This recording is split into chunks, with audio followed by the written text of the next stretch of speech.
So hello friends, आज हम ये चैप्टर स्टार्ट करेंगे लेबुरनम टॉप। सो लेट्स स्टार्ट करते हैं। लेबुरनम टॉप जो है बेसिकली एक पेड़ है, यहाँ जैसे एनसीईआरटी में लिखा हुआ है। आपको दिख रहा हो, a short tree with hanging branches, yellow flowers and poisonous seed. मतलब ये जो पेड़ है इसमें छोटा पेड़ है, हैंगिंग ब्रांच मतलब ये ढला हुआ ब्रांच है, टहनी है, और येलो पीला रंग के फूल आते हैं इसमें, और ये जो इनके बीज हैं वो जहरीले होते हैं। सो अगर इस चैप्टर कुछ नहीं है, बस इसे अगर 10 सेकंड में ख़त्म करें तो ये पेड़ स्टिल रहता है एकदम क्वाइट।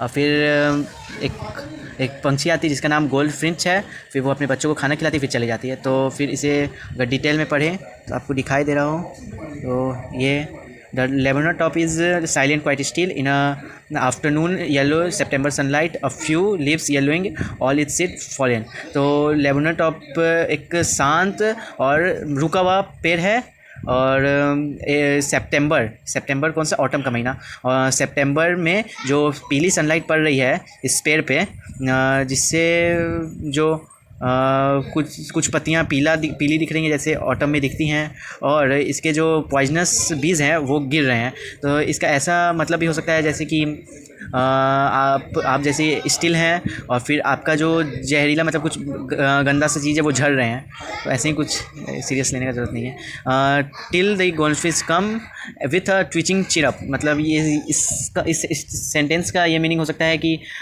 ये गोल्डफिश एक पक्षी है, ये सुनहरी रंग की होती है, छोटी सी होती है, और इस मतलब फीदर मतलब पंख जो है पूरे फीदर से भरा रहता है। सो ये गोल्डफिंच नाम की पक्षी आती है और इस पेड़ शांत से पेड़ को हिलाती है, झटके से हिलाती है, और फिर अपने हाई पिच वाली जैसे आवाज़ से अंदर इंटर करती है। जो पेड़ है, जो ट्री है अपना, वो उसमें एक सडननेस आ जाता है, यानी कि मतलब वो हिलने लगता है, और पेड़ जो है मतलब ये पेड़ का जो शांतिपन था वो ख़त्म हो जाता है, ब्रांच पे जो शांतिपन था वो एंड हो जाता है। फिर then slick as a lizard and alert and abrupt. ये पक्षी कैसे आता है वैसे है। स्लिक एज लिजर्ट मतलब आपने लिजर्ट को देखा होगा तो एकदम स्मूथ तरीके से आता है, तो वैसे ही ये पंछी स्मूथ तरीके से इस पेड़ में आता है और एकदम अलर्ट एंड एब्रप्ट। इस तीनों वर्ड का मीनिंग ये हो सकता है मतलब कि जो पक्षी है वो एकदम केयरफुली आता है कि कोई शिकारी उनका शिकार ना कर ले। सो एकदम अलर्टनेस से आती है और फिर ये पेड़ के अंदर घुस जाती है। थिकनेस यानी कि मोटा सा जगह अंदर रहती है। मशीन स्टार्स मतलब कि अंदर में जाती है, और अंदर ऐसे मशीन स्टार्ट मतलब ये दिखा हुआ है। इस चिटरिंग मतलब रेस्टलेस कंटिन्यूस पिच साउंड, यानी कि लगातार कुकू करने वाला आवाज़, और फिर वाइब्रेटिंग विंग्स यानी कि मतलब लगातार वाइब्रेटिंग करने वाला तना इसका विंग्स, और फिर थ्रिलिंग्स मतलब स्वीट वॉइस। सो मतलब इन मशीन जैसे करते हैं ना आवाज़, लगातार वाइब्रेट करता है और फिर ठक ठक ठक करके चलता है, वैसे ही पक्षी आती है ऐसा आवाज़ करता है। पूरा ट्रीज जो है ट्रेम्बल्स एंड थ्रिल्स हो जाता है, यानी कि पूरा पेड़ में जो शांतिपन था वो ख़त्म हो जाता है, पेड़ में थ्रिलिंग्स आ जाता है और पूरा मतलब हिलने उलने लगता है। तो फिर अब it's the engine of her family.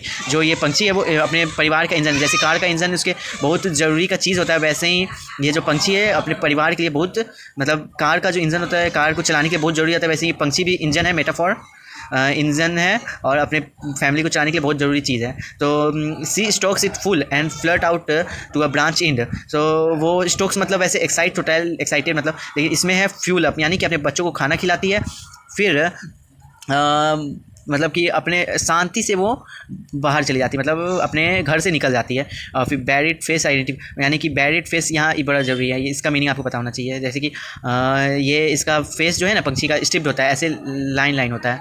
तो ये जो यहाँ पे इसमें पढ़े, ये पेड़ खुद पीला है और टब में पत्ती भी पीली हो गई, ये भी पीला है, तो सब आपस में घचपच हो जाता है, इसलिए बैड फेस यानी कि उनका जो लाइन है वो पेड़ और पंछी में डिफरेंस बताता है। फिर ऐसे निकलती है तो डिफरेंस बता देता है, निकल गया। फिर eerie delicate whistle chirp of whispering she launches away toward the infinity, यानी कि बड़ा अच्छा लाइन है ये, मतलब कि ये एक स्ट्रेंज फ्रेजाइल मतलब जो मतलब कि अपने आवाज़ से चीयर अप करके अपनी नन्ही आवाज़ों से वो निकल जाती है टुवर्ड इन्फिनिटी, यानी कि इन्फिनिटी मतलब किसी को कुछ नहीं पता कि वो कहाँ गई है, लेकिन गई है। फिर द लेबुरनम सबसाइड्स टू एम्प्टी, यानी कि ये जो पेड़ है लेबुरनम पेड़ पहले तो शांत था, और फिर चिड़िया आई वो भी हल्ला होने लगा, मतलब हिलने डुलने लगा, और वो चली गई फिर शांत हो गया। सो अगर इसको समराइज़ करें तो ये पंछी आती है एक पेड़ में, लेबुनम नाम के पेड़ पे। वो जो पेड़ है वो किस सीज़न का बात चल रहा है, सितंबर में, जो कि ऑटम सीज़न कहा जाता है। उस समय दिन के समय आफ्टरनून के बारे में बात किया जाता है, यानी कि उस टाइम वो पेड़ पूरा मतलब उसके फूल पीले होते हैं, उसके सीड पॉइजनस होते हैं, तो उस समय उसका पेड़ पीला रहता है। पंछी भी पीला है। ये जो गोल्डफिश है वो पीला होता है। वो आती है मतलब हल्ला गुल्ला करके आती है, फिर अपना आवाज़ से अंदर घुसती है, वाइब्रेशन से अपने बच्चों को खाना खिलाती है, जो कि खाना खिला के फिर शांति से वो निकल जाती है कहाँ, इन्फिनिटी को, यानी किसी को कुछ नहीं पता वो कहाँ गई है। फिर वो पेड़ शांति से रह जाता है। सो आपका चैप्टर यहीं एंड होता है। ये सब जो चैप्टर है वो मतलब हमारे नेचर और लिविंग थिंग्स के एक कड़े रिलेशन के बारे में बताता है। जैसे कि ये पेड़ जो था पहले वो बहुत शांत था, फिर वो ये पंछी आई, वो पेड़ को मतलब हिलने डुलने लगी, उसमें जान डाल दी, लाइफ डाल दी। फिर वो जब गई तो फिर पेड़ जो है खाली हो गया, एकदम शांत हो गया। तो जिससे हमें ये पता चलता है कि हमारा नेचर और लिविंग थिंग्स कितना जुड़ा हुआ है।